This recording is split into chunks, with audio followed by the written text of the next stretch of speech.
Hi, everyone, again. Want to welcome our next guest, Maurizio Ortiz from BaseballCloud. Maurizio, if you can just start off for our guests, just if you could just give us a basic introduction of yourself and kind of how you got to where you are today as the Director of International Operations at BaseballCloud. Yeah, Ryan. First of all, thank you so much for having me. It's a great experience to being able to share my experience with all your viewers. I've been living here in America and for the last 2 years. It's been awesome here. It's been great. I mean, I love this country. I love the people. It's been great for me since I got here. I work with Tiburones de la Guaira in Venezuela for 3 years, which is a winter ball team organization. And I worked there for 3 years, and it was the most wonderful experience of my life. I love every second of it. So that's why I want to continue with my career. The reason why I left Venezuela, you might have heard, it's a very complicated situation down there, political, economical, social crisis. So it's tough. So it made me the decision to just leave the country, which has been the most difficult decision that I had to make in my life since today. Because my family's there, everything that I knew is there. The job, the best job that I've ever had was, I left the job just to come here and find a better opportunity for me, for my life, for my family. And that's what took me here, from where I am today. Yeah, no, that's great. And, it's unfortunate what has been going on in Venezuela, but it's nice that you have been able to find an opportunity in the United States here to kind of continue what you have started back at home. So kind of to back off of that, like why did you want to work in baseball? Like I know you said you have some experience in winter ball. Like everyone kind of has their why of like why they want to work in baseball. But I'm just curious, and for myself and our listeners to know, like why is it baseball that you want to work in? I just love it. I just love it since the first day that I can remember that I have memory. I just love baseball. I used to go to the stadium with my dad, and even with my mom. My mom loved baseball. My mom, she goes to the stadium every time she can. She loved the same team that I work with, the Tiburones de la Guaira. She loved that team, and it's just a family. And family stuff, we all love the game. We, have playing in high school, because you might know that in Venezuela, if you don't sign when you are 16, then your career is pretty much over. So I decided not to go that route. So I decided to go to college. And that's me. I've been playing all my life. And when I retired, when I decided not to keep playing, I, start playing like softball with my friends or amateur league, soft leagues. And, it's been cool. It's been cool. Yeah, no, I'm totally agree with you. Like for me, my reasoning, like it was a tough decision. I played football, I played baseball, I ran track. Like I didn't know like where my real passion was, but then something just clicked. Like baseball was the sport I played in the majority of my whole life, and now we're seeing and we've seen all these positions being created in the player development side and analytics, and where you can give back. And that's the biggest thing for me is like giving back. And I think that's the same for you. Yeah, so a little bit like my background. So I was working in Venezuela, and I had a really good job in a hotel. And then suddenly one of my friends, actually from college, he called me and he offered me a job. Like, hey man, he was working with Tiburones at the time. So he called me and he said, hey man, I have an internship available. Do you wanna come here and try and give it a shot? You can interview with us and see if something comes up. And I say, yes, man, let's do it. I went there next day, I interviewed with them, and I got the job. So I had to make a decision to quit a 5 to 9 to 6 job, a secure job with a hotel. It was a really good job that I had at the time, to go and work with Tiburones in an internship.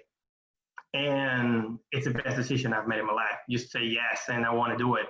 That was the beginning, and then when I work with them, I start working with them that season. I realized, hey, this is what I want to do the rest of my life. this is what I want to do the rest of my life. I love it. I love every second of it. You get to the field at 9, 10 a.m. and you leave at 1 or 2 in the morning. But again, you love every second of it because it's great. And but it's a grind. It's a grind, but it's great. It's awesome. Yeah, no, it's definitely a new lifestyle as I'm just beginning my career, and I'm sure you have realized that as well. It's more of a lifestyle, and it's definitely like you have to learn a lot, and that's kind of the same vision I had. Like at first, when I started this process 2 years ago, really realizing like this is what I want to do, I had to make some changes to get to this point. And your learning experience, you have the ups and downs, but I have the same motivation you do. Like you're at the field all day, get there early, stay late, and then you do it all over again, and then you do that for several months, and it does get repetitive. But baseball is a long season; it's a hard game, like and I think when you see the outcomes towards later part of the season, and the results come after all the work that's put in, like it's very rewarding. Yeah, 100%. And the feel that and feeling like you're part of something big, like you are working every day to try to build or try to, do whatever you need to do to be champions. That's great. That's for me is the best feeling in the world. Just knowing that you are part of something bigger than yourself. Exactly, and that's the whole thing with me. Like being a part of teams my whole life, sports teams, Mhm. like working with a team was always made sense. Like I feel like like you probably could say for yourself, you work good with teams because you collaborate well and things along those lines. And I think like you said, it's something more than myself. Like at the end of the day, everyone's competing to win and win championships, and that's kind of that's my long-term goal at hopefully working within an organization. Yeah. And that's I think that's something that gets me going, and I'm sure like you said kind of gets you going as well. Kind of knowing the end piece. Exactly. No, that's what it is. Just that's what we all want. Be Yeah, a world champion. exactly. So as you mentioned, you work with Baseball Cloud right now. If you can kind of, for our listeners, give a rundown of what Baseball Cloud is, and also maybe go into like your responsibilities as the director of Latin America operations. Yeah, so Baseball Cloud is basically a company that have a software, and we digest and show the data to the coaches, player, even parents. So all these CSV files and spreadsheets that sometimes it can be overwhelming to just look at it. We grab that, put in our software, and show it to you the friendliest way possible. So the coaches and players can actually make decisions out of it. So, and it's a tool that is constant development. We are always getting feedbacks from our coaches, our players, that are on the platform, the Baseball Club platform, and it's in constant development. Every day we change something every day.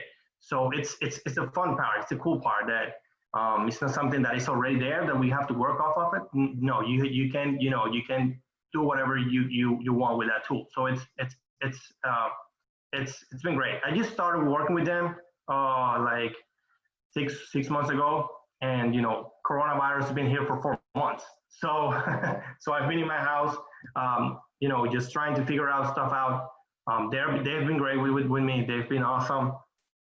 They really care, and for the people, and they really believe in what we want to do in North America. We wanna take our bring showcases there, data showcases, so we can start collecting data, trying to show the Latin American players, coaches, and agents that data is gonna be the next, but it already is the big thing here in America. But you gotta let them know because they don't know. They are used to some kind. They've been always used doing the same thing to develop players. So and they've been very successful doing it.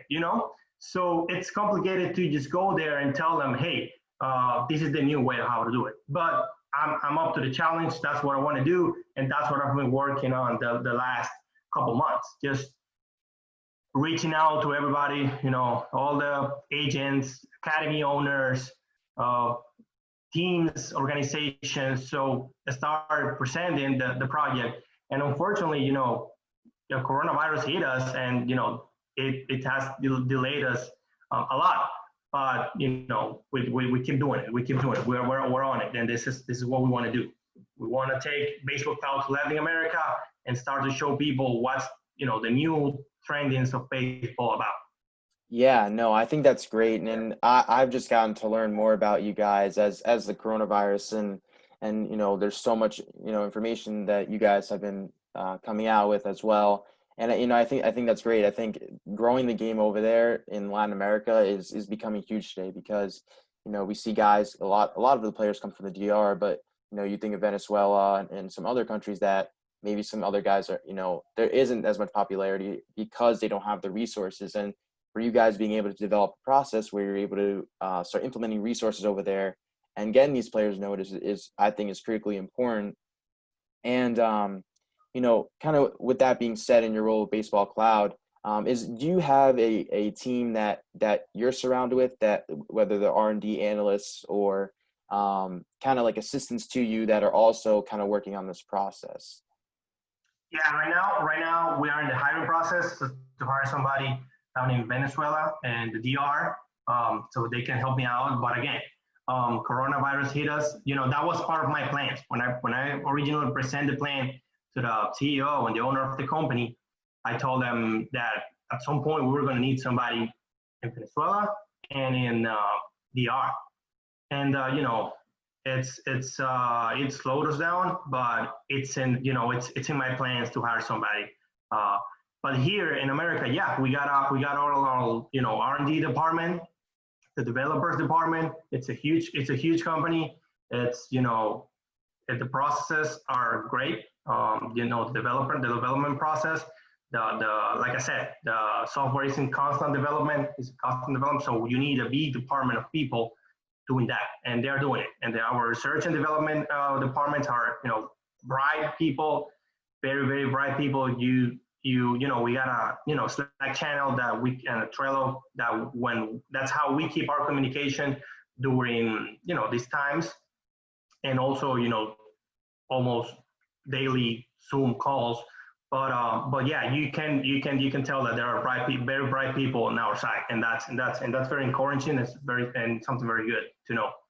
Yeah, no, Slack is something I'm very familiar with, and I think communication not only within a company but across the industry is really important. And I think for our listeners, it's really important to kind of hone that skill in and make sure you're communicating properly and deliver the proper message. Yeah, and So everybody share their ideas, their thoughts. If you see something interesting on Twitter that you want everybody to see, you just put it on the channel. We got different channels, of course. yeah. And it's good, and everybody's on the same page. We all know what's going on within the company, and it's fantastic. It's been great. Yeah, no, that's definitely huge. Like I said before, it's good when everyone's on the same page. You don't have like these long text messages of like 50 people or something, and just have the channels and everyone can see it and are on the same page, which is really important. Sort of transitioning, like, can you kind of describe to our listeners your day-to-day responsibilities and what exactly your role entails besides kind of what you previously described? Yeah, the main thing that I want to do, is help the people in Latin America, help the players. You got to help the players. There are kids coming out from college here in America and United States that they have all the tools. They know everything, single detail about their stuff, technology. They know it. They know everything, and they go right out.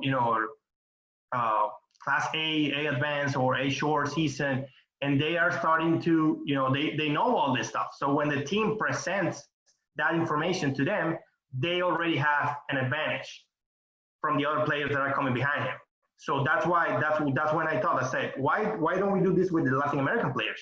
They need to know their stuff. They need to know their spin rate. They need to know, first of all, they need to know what spin rate means. They Yeah. need to know what all this stuff means. Spin rate, vertical approach angle, release point, you name it. Yeah. All this stuff. They need to know. They need to know what's all of that. So that's part of my responsibilities. Trying to educate people. Try to let them know what's all this stuff about. And once they know why is all this stuff about, then we can show them, hey, this is how you do it, and this is how you use this in your game. You need to know all this stuff so the other guys doesn't have a competitive advantage from you. So that's what I want to do. So, and back to your point, my daily uh, task is just, again, try to talk to everybody. There's nothing going on down there in baseball. Venezuela is completely shut down. Completely Yeah. shut down. There's nothing going on there. Same in the DR. The DR is completely shut down. There's no showcases. But you gotta stay on top of people. You gotta communicate with people. You gotta let them know. You gotta let them know that, hey, this is what we're gonna do. And that's what I've been doing the last couple of months.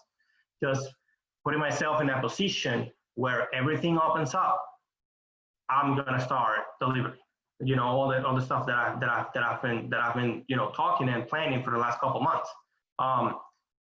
Whenever hopefully in December things opens up and there's the first showcase where BaseballCloud it's gonna be there. Capturing data and doing all the fun stuff that we do. Yeah, I think as you mentioned, preparation is key to when you're trying to, for an organization to have success. And like obviously the time we're in is really difficult. So that's awesome on your end that you're continuing to grind, and that's what I would recommend to like our listeners. Just keep grinding. Like baseball is a hard game, and especially now what we're dealing with, and everyone wants to get back to work. We have to just be patient and like you said, the preparation that you put in, and you'll be ready to deliver. And like for our listeners, just be ready to deliver like when the time's right, and you put in the work now, it'll pay off then.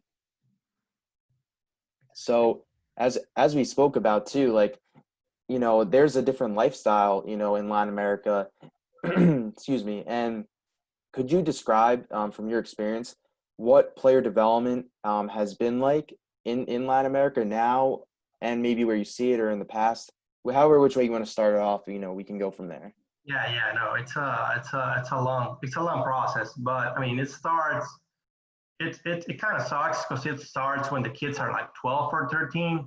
So you pull them out from their families or their, high schools or middle school. I mean, I don't know, but they normally pull them out and they put in an academy and they start developing the player. There are some good academies that they have programs. They have, they teach them, the normal stuff. They teach them English and some different stuff. So the kids are more prepared when they gotta face the new reality when they go to the Dominican Republic. But yeah, the process basically starts when they are 12, 13. They start playing every day, training every day. So when you are 16, you gotta be ready to sign.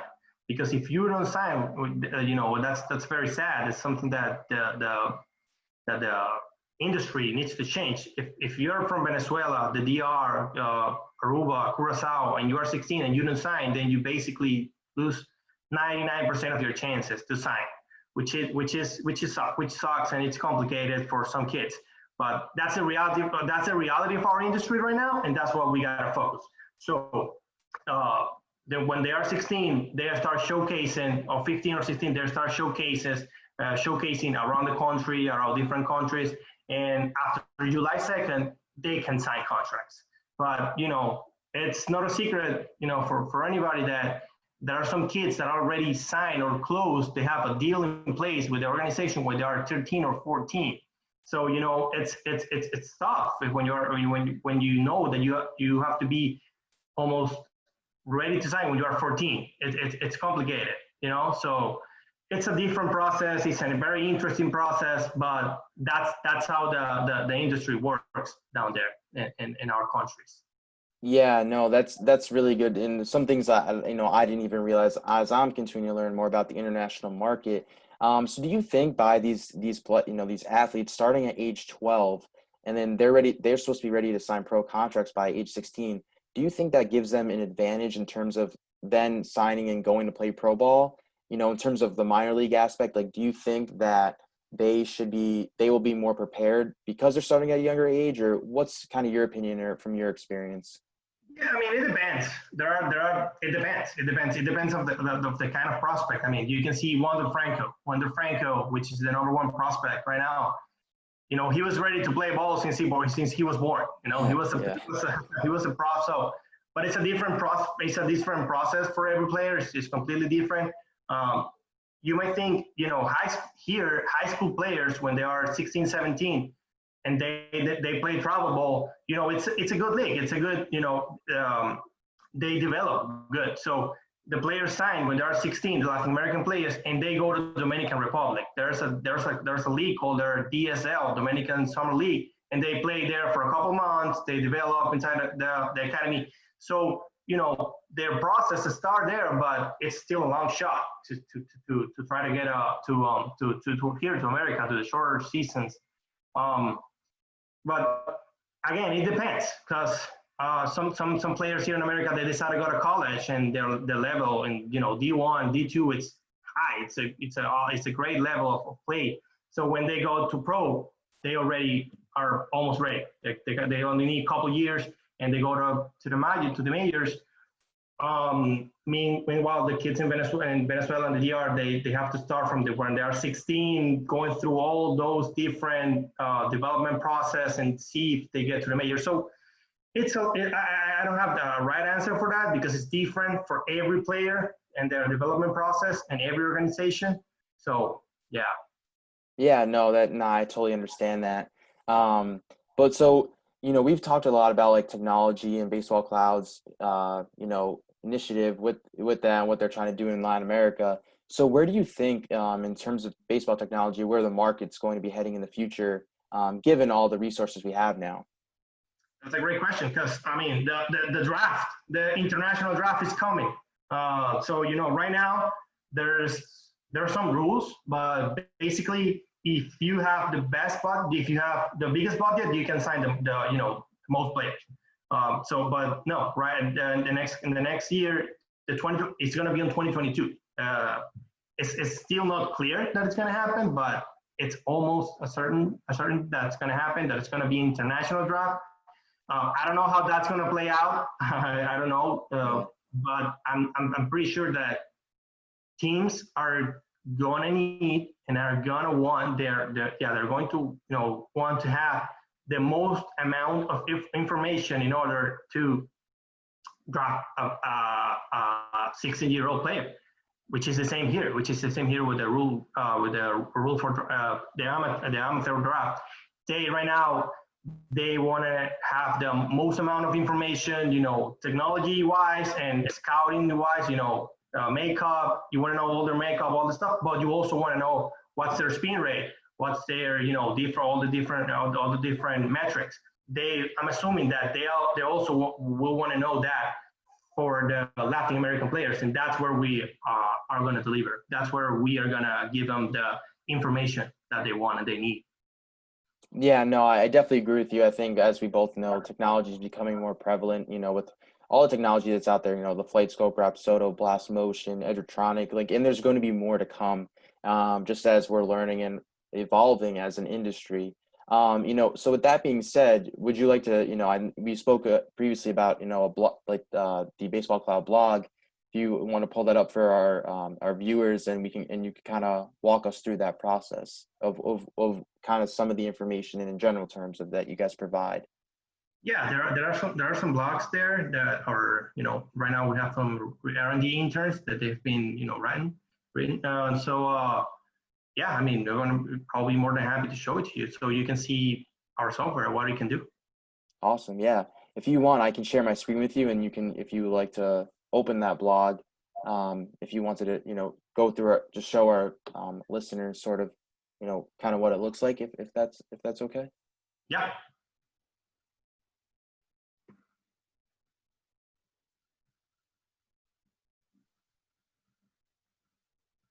Can I share my screen now? Can we I don't know exactly where I should go. So can we like cut this or? Yeah, just what all you have to do is in Zoom, what you'll do. I know how to share my screen, but I don't know where I have to go to find like exactly the right blog. No, that's fine. If you if you just have it pulled up and you wanted to just scroll through the page and just show. Okay. Yeah, you could just show like what you have, and just kind of take us through that.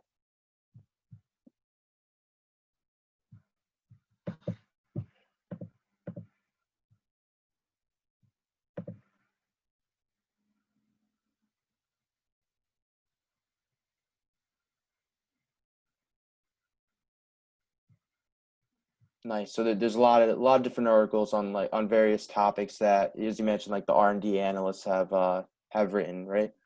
Exactly. Yeah. So I was trying to see where our college.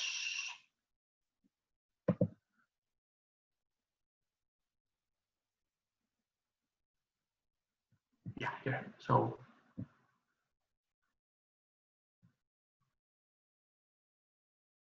Nice. That's awesome. yeah. So this is all right here. This is all data that we have in our platform. So you can see, for example, here they are talking about Mitchell Parker's. Um, so, for example, you can see here when Parker stays in the zone, he's near unhittable. He held batters to a whiff of 46% and a zone contact of only 28%, which is 50% less than the Division One average. Let me see if you can see here. So this is one of our stuff that you can see in our software. This is the release height and release point. You might have heard about that. So you can see where he throws his fastball, where he throws his changeup, and where he throws his slider. Um, so that's one of the things you can see here. You can also see, his changeup sits around 85 miles per hour and spins at 2,000 to 2,250 RPMs. So yeah, those are kind of the things that you're gonna be able to see when you have your BC team profile open. Let me see if there's something more visual that we can see.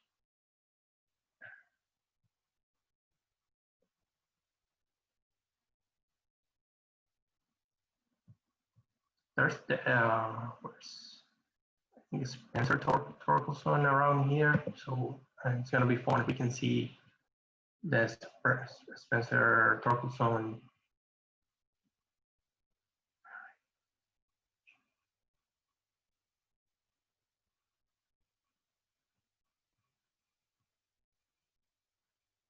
Do you see Spencer Torkelson somewhere around here? No. I don't. I saw Heston Kjerstad. Okay.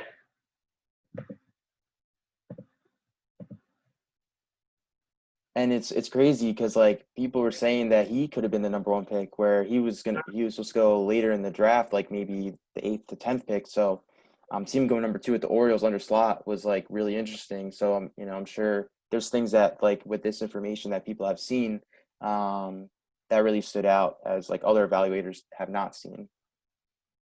Yeah. So here you can see his spray chart. Where this is probably batted balls spray charts. So this is one of the things that you're going to see when you log into your BC team profile. You're gonna be able to see how are you handling your bat. Where are you if you're pulling the ball, if you're going open, if you're going middle. So that this helps make decisions for the defensive, for the other team, or to see what you're doing good, what you're doing bad, and just make decisions off of it. This is one of the things that we're going to be able to see in baseball our spray charts. And this is his heat map, which is a great tool. You can see here in the upper corner, the right side, he is one of the, like, let's say, his worst because zone, because he doesn't hit the ball hard here. But you can see, up in the zone is 103 miles per hour exit velocity, which is, you can see the guy hit the ball hard. He can hit. So again, this helps you make decisions in terms of where to pitch the guy, or let him know what is he doing, where is he making damage. I know he makes damage this part of the zone. So that's cool to know. Something cool to know. So this is a contour graph where swing and misses. So you can see that he's missing a lot here and here, these two parts of the zone. Again, lets you know what you're doing good, what you're doing bad. Where do you have to improve, all that stuff. Because you have heard sometimes you heard old school. No. I mean, what I'm trying to say, old school is guys that played, in the 2000s. Yeah. And you heard them say, you heard them say that they don't know where their weaknesses or strengths were. So with this, you know when you're doing that, where you're doing damage, like which help you get to know you as a player better and help you improve a lot. So again, this is part of the things that the American players that were developed here are, they know all this stuff. They know what they're doing good and they know what they're doing bad.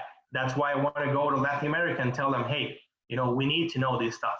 We need to be able to show our guys that this is what they're doing. This is what they're doing good. This is what they're doing bad. And looking forward and going forward, you need to improve in these different um, metrics or scenarios. So that's part of things that I want to do. So yeah, this is basically some stuff that you can see in our blog or in our system. Let me see if I can see. Oh, here, Emerson Hancock. Let's see, let's find some.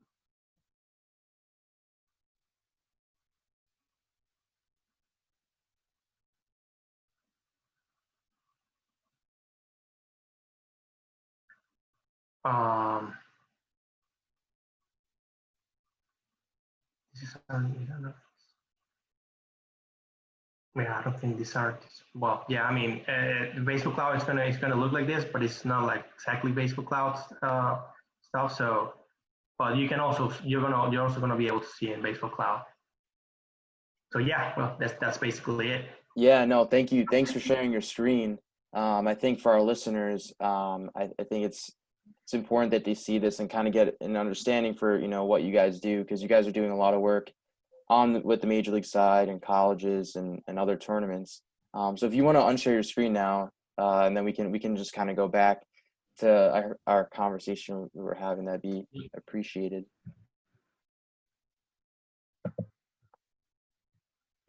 So I go.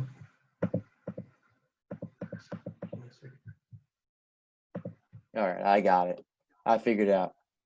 Awesome. So to kind of just as we wrap things up here, for your career in baseball, as it's beginning, kind of like beginning to middle of your career, what's been like the most exciting part of something that you've worked with or worked on in the baseball industry? Well, I love technology. I love this analytical side. I mean, when I came here with that in mind, that I wanted to improve my knowledge in all the new stuff that were going on in baseball that we don't get to hear a lot down there. So when I started learning all these new technologies and all these new tools that the organizations are using, it blows my mind. It blew my mind. I say, Yeah. wow, I need to know more of this, because it's also important that, like I said, like I've been telling you all this time, that we also need to know that in our countries, in Venezuela, Latin America, so where baseball is heading, because I feel like right now we're multiple years behind in terms of technology. So yeah, that's something that I've been taking, the all kind of certifications, Rapsodo, Driveline, get to know more, reading all what reading, listening to podcasts, all that stuff. It's helping me a lot to understand where baseball is going, and with all this new technology. Yeah, no, I'm right there with you. During quarantine, I've been trying to get more knowledgeable of the Rapsoda unit and like how the metrics work and in terms of player performance, how to make them better.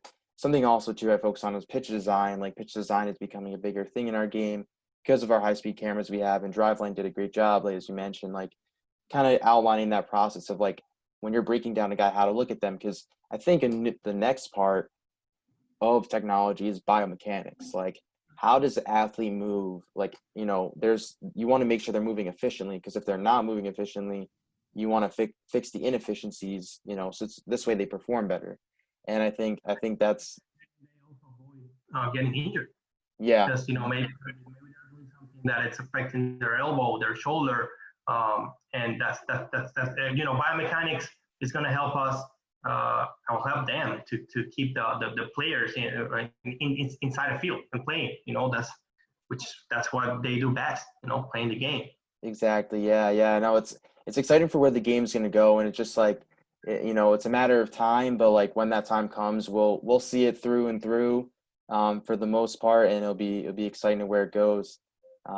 So to just wrap things up, what is one piece of advice that you could give to an aspiring baseball operations professional that wants to get started in the baseball industry? Yeah, so this is what I keep telling everybody that asks me for advice. I'll tell you, you gotta learn Spanish. You gotta learn. I'm not saying that you have to have a conversation with me in Spanish. That's not what I'm saying. I'm saying you have to be able to communicate with the players efficiently. You need to learn how to speak baseball with them. I'm not asking you to have a fluent conversation with them, because they also have a responsibility of learning English, at least the English that is going to help them be better. And again, baseball English, or day-to-day English. They don't have to be proficient, talking. But it's the same with coaches and front office personnel. They need to be able to communicate with their players. And I feel like learning a little bit of Spanish, just being able to say a couple things to your players, that's going to help them feel better, and that's going to help you a lot. It's going to help you. It's going to help you. Maybe if you're going to a job interview and you tell your interviewer, hey, I speak Spanish a little bit. I speak Spanish a little bit, and I'm able to communicate with players in Spanish. That's going to help you. Have the attention of them. So that's a little piece of advice, and just learn a little bit of Spanish and be a constant learner. You gotta learn something new every day. That's what I've been doing for the last, since I'm here at home with the coronavirus. I've been trying to learn every day something new, from Monday to Monday. Something, listening to a podcast, reading a book, doing a certification, talking to people. That's going to help you. That's going to help you, because I truly believe that success leaves clues. So if you are able to, find those clues, that it's going to help you. It's going to help you succeed in your career. Yeah, you couldn't have said it better, because I definitely agree with what you're saying, because personally myself, something that I'm trying to work on is learning Spanish and communicating it. I understand some words myself, but people ask me for advice, and I tell them, like, you need to learn Spanish, and they ask me how. Today we're fortunate enough, there's resources and apps that can teach you, and there's books where you can read. So I would suggest to our listeners, to explore that avenue, as Maurizio is saying, because it's really important. Like, there's so many players that come from Latin America that we need to be able to communicate with, and if we can't, then that's on us, because everyone is being provided this information. It's important that it's communicated to everyone the same way, English, Spanish, or whatever language it may be. So yeah. Yes, and just to wrap up, and I said it's not the players also have some sort of responsibility to learn English, at least the basics, but we need to be able to communicate with them in Spanish. Yeah, this is awesome, Maurizio, and I can't thank you enough for coming on and talking and sharing your thoughts, because I think it's really eye-opening to a lot of us, like what goes on in Latin America, and because it's a different culture and where the game is at and where it's heading. So, thank you again for coming on. Really appreciate it, and we look forward to having you back on again soon. No, thank you, and it's been great, very helpful, and thank you so much. Appreciate it. Nice, thank you, awesome. I'm Gifting Gope, Major League Baseball player. Please support international baseball by subscribing to CBO TV.